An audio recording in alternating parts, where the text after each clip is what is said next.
I've never liked taking selfies. I'm not one of those people always pointing a camera at their face. But this happened on a night I'll never forget. And I wish I never took that picture. It was a cold October evening. I had just left, work late, around 11:30 p.m. I work at a bookstore inside a mall, and the parking lot empties out fast after 10 p.m. That night, it was almost completely dark, except for a few flickering streetlights and the sound of wind blowing trash across the pavement. I got into my car, a beat-up Honda Civic, and locked the doors. I remember sitting there for a few seconds before driving, just relaxing, scrolling through my phone. For some reason, I decided to take a selfie. Maybe to post something like, "Late shift life." I turned on the front camera and smiled lazily. But when I looked at the picture, I froze. There was a face in the back seat. At first, I thought it was a reflection. My heart skipped. I zoomed in. It wasn't a reflection. It was a man, pale skin, wide eyes, no expression, just sitting behind me, barely visible between the headrests. I spun around, heart pounding so hard I could feel it in my throat. The back seat was empty. I got out of the car, slammed the door, and stood in the middle of the empty parking lot, my hands shaking. I opened the back door. Nothing. I even checked under the seats. Still nothing. I told myself maybe it was just a shadow or trick of the light, even though deep down I knew it wasn't. Still, I didn't want to stay there any longer. I got back in the car, locked the doors again, and drove off quickly. I kept checking the rearview mirror the whole ride home. That night, I couldn't sleep. I kept thinking about the man's face, no emotion, just staring. At 3 a.m., I opened my phone and looked at the photo again. It was still there. The face. Just looking. But something was different now. The mouth was slightly open. I deleted the picture. I didn't want to see it anymore. I thought that would be the end of it. 2 days later, I was driving home again after work. It was a quiet road. No cars behind me, nothing in front. Then I saw it, in my rearview mirror, just for a second. A pale face in the back seat again. I nearly crashed pulling over, but when I looked back, again, nothing. I started having panic attacks. I took the car to a shop and had it cleaned top to bottom. I even considered getting rid of it, but it was all I could afford. Weeks went by. Nothing else happened. Until one night, I was on a video call with my friend, Sarah. We were chatting, and I had my camera facing me. She suddenly went silent mid-sentence. Then she asked, "Who's in your room?" I turned around. No one. She looked freaked out. She said, "I swear someone walked behind you just now, like a man in a white shirt. I didn't sleep in my room that night, or the next, or the next." Now every time I open my front camera, I hesitate. I make sure there's nothing behind me. No shadows, no figures. But sometimes, late at night, when the house is quiet, I still feel like someone's watching from the dark corner of the room, and I'll never, ever take a selfie in my car again.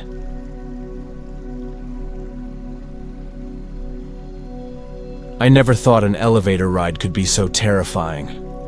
But after what happened to me, I'm never taking a selfie in an elevator again. It started on a Friday night. I was visiting a friend who lives in a high-rise apartment downtown. I had never been there before, so I was a bit nervous about the place, but my friend assured me it was safe. After hanging out, I decided to leave around 11 p.m. The lobby was nearly empty, just the janitor cleaning by the front doors. I pressed the elevator button and waited. The elevator doors opened silently. Inside, it was dimly lit with those old fluorescent lights that buzz softly. I stepped in and pressed the button for the ground floor. As the elevator began to move down, I felt bored and took out my phone. On a whim, I opened the camera and switched to selfie mode. The dull yellow light flickered on my face. I smiled a little, thinking I'd send a quick picture to my friend just to say thanks for today. I snapped the photo and glanced at it on the screen. That's when I noticed something strange. There was a figure in the corner behind me. At first, I thought it was just the reflection of the elevator walls, or maybe some shadow from the light. But this was different. It looked like a woman. Long dark hair covering most of her face, standing perfectly still near the back of the elevator, just behind me. I spun around quickly, but there was no one. The elevator was empty except for me. My heart started racing. I told myself it was just a trick of the light, maybe my tired eyes playing games. But the feeling of being watched was suddenly very strong. Trying to shake it off, I closed the camera app and stared at the elevator walls as it went down. The silence was heavy. Then the elevator jolted. It stopped, between floors. The lights flickered and dimmed. I pressed the emergency button, but all I got was a crackly buzzing noise. Panic crept in. I tried the door buttons, but nothing worked. I was stuck. I leaned against the wall, my breath coming out fast and shallow.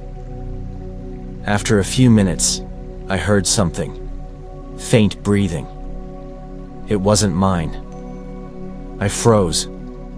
The breathing was slow, almost a whisper. It came from behind me. I slowly turned. Around. Still, no one. The elevator was tiny, but it felt like the air had grown thick and cold. My skin crawled, like invisible fingers brushing against my neck. I pulled out my phone and switched the camera back on. I held it up to the corner behind me. The screen showed the empty elevator. But then the camera started to glitch. The image flickered, and there she was, the woman from the selfie. Her face was pale, eyes dark and empty. She didn't move, just stared. I dropped the phone, heart pounding so loud I thought it would burst. Suddenly the elevator lurched and the lights snapped back on. The doors opened to the lobby. I stumbled out, gasping for air. There was no one waiting outside. I looked back into the elevator. Empty. I left the building as fast as I could. That night, I deleted the selfie. I even deleted the entire folder of pictures on my phone, but the memory stayed. A week later, I was scrolling through my phone when a notification popped up. New photo saved. I didn't take any pictures that day. Curious and scared, I opened my gallery. There it was, the selfie from the elevator. But now, the woman was closer. She was right behind me. And this time, I could see her eyes. Black. Hollow.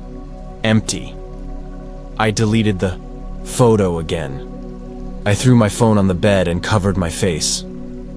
Since then, I avoid elevators when I can, and I never take selfies inside one. Because sometimes, the pictures show more than just your face. Sometimes they show what's standing right behind you.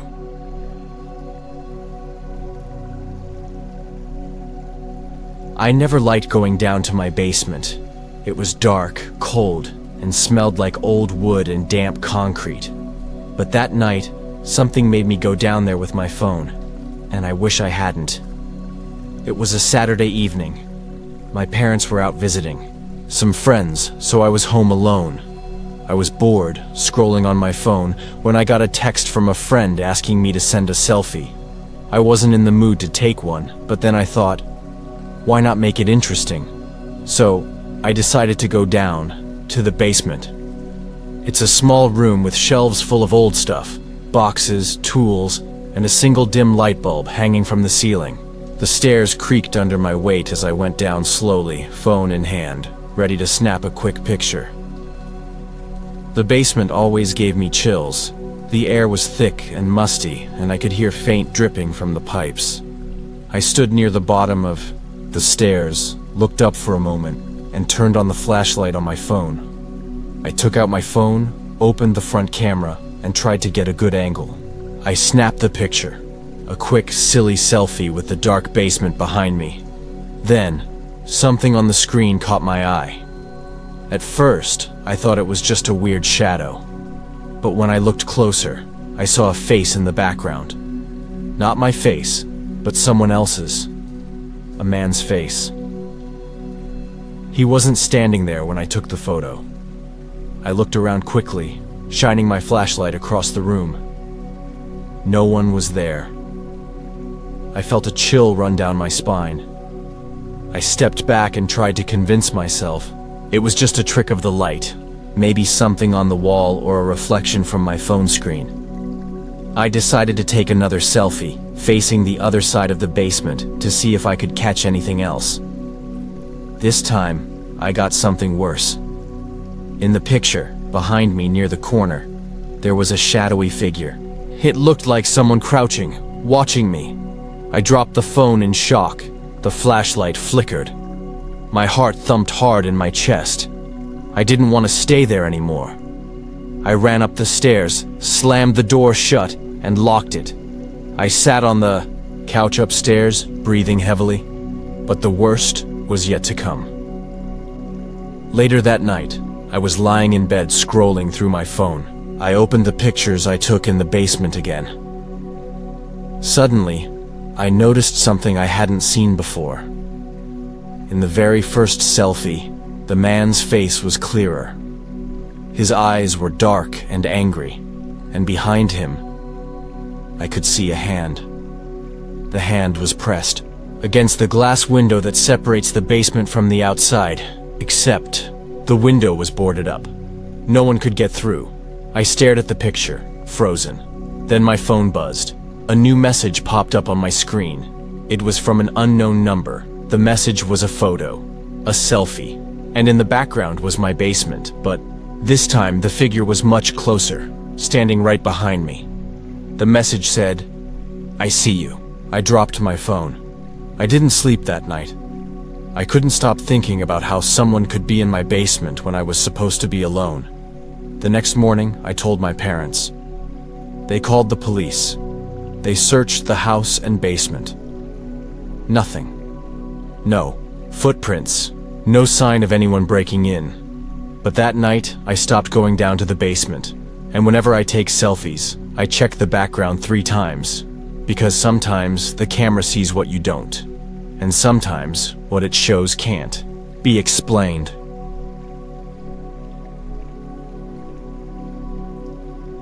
I never thought a quick stop on a lonely road would turn into one of the scariest moments of my life. But that night, I learned how a simple selfie could show you things you don't want to see. It was late August. I was driving home after visiting my cousin's wedding in a small town a couple of hours away. The roads were empty, and the sky was dark except for the stars and my headlights cutting through the night. About halfway through my drive, I felt tired. I decided to pull off at a small rest area to stretch my legs and get some fresh air. The place was just a clearing with a bench and a few trash cans. No buildings, no streetlights, just the glow from my car's interior lights.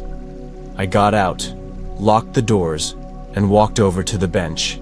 The air smelled like dry grass and dirt, and a light breeze rustled the leaves on the trees nearby. I pulled out my phone, and on a whim, I decided to take a selfie. I was alone, and the empty darkness behind me made for a good spooky photo. Smiled and snapped the picture. Then I checked the photo. At first, I only saw myself, tired but happy. Then I noticed something near the edge of the frame. A man was standing behind me. He was tall, wearing a dark jacket and jeans, but his face was mostly hidden in shadow. I spun around, heart pounding. There was no one there. Just empty darkness. I told myself it was just a trick of the light, or maybe someone walking by on the road. But I felt uneasy.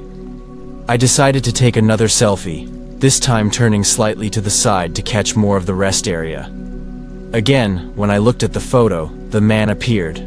Closer this time, standing just a few feet behind me. I dropped the phone and stepped back toward my car, glancing nervously over my shoulder. I thought maybe I was imagining things. I got in the driver's seat, locked the doors, and tried to calm down. But the photo kept running through my mind. After a few minutes, I looked at the photos again. Then, my phone buzzed. A new message from an unknown number appeared. I hesitated but opened it. The message was a selfie. The man. This time, he was in the driver's seat of my car. He was staring straight into the camera. His eyes were dark, and there was a cruel smile on his face. I slammed the phone down. I was terrified. How could someone have gotten into my car without me noticing? I started the engine and sped away, keeping my eyes on the rearview mirror. I didn't see the man, but I felt like he was still there. When I finally got home, I told my family what happened. They said maybe it was a prank or someone playing games, but I knew better. That night, I couldn't sleep. I kept hearing footsteps outside my window, and sometimes when I look at my phone's gallery, I see him, standing just behind me, waiting.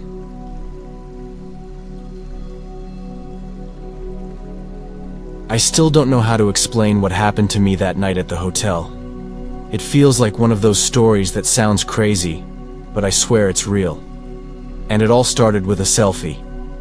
I was on a business trip and had to stay overnight in a small, older hotel near the city center. The place wasn't fancy. The kind of hotel with dim hallways and a smell of old carpet mixed with cleaning chemicals. But it was cheap, and I was tired after a long day. After checking in, I went up to my room on the 4th floor. The hallway smelled faintly like wet concrete and something else I couldn't place. Maybe old wood. The room was small but clean. The bed was neatly made, and the lights were soft and warm. I dropped my bag on the chair and took a quick shower. When I came out, I noticed the large mirror next to the door. I pulled out my phone and decided to take a selfie in the mirror.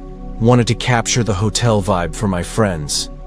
I smiled and snapped the picture. But when I looked at the photo, something felt off. There was a figure behind me in the mirror. A man. He was standing just a few feet away, but his face was blurry and distorted. I turned around quickly. No one was there. The room was empty. My heart started to beat faster. I told myself it was just a reflection glitch or a smudge on the mirror. I wiped the glass with my sleeve, then took another selfie. Again, the figure appeared. Closer this time. His eyes were black holes, and his mouth was a thin, tight line. I dropped the phone and stared at the mirror. The room was silent except for the soft hum of the air conditioner. I wanted to leave, but something made me stay. I sat down on the bed, trying to calm down. After a few minutes, I felt like I was being watched. I looked back at the mirror. The figure was gone. I took a deep breath and reached for my phone to check the pictures again. That's when my phone buzzed. A message from an unknown number. I opened it with shaking hands. A photo. It was taken inside my hotel room, but this time, the figure was not behind me. He was sitting on the edge of the bed, looking directly at the camera. His eyes burned into mine. I dropped the phone again. I didn't sleep much that night. I kept checking the mirror, half expecting to see him again. The morning, I packed up quickly and left. I showed the pictures to a coworker. She said it was probably just a prank or a glitch. But I'm not so sure. Because even now, when I see a mirror, I feel like someone could be watching. Someone waiting to appear behind me in the reflection. And sometimes when I'm alone in a quiet room, I swear I hear a soft whisper.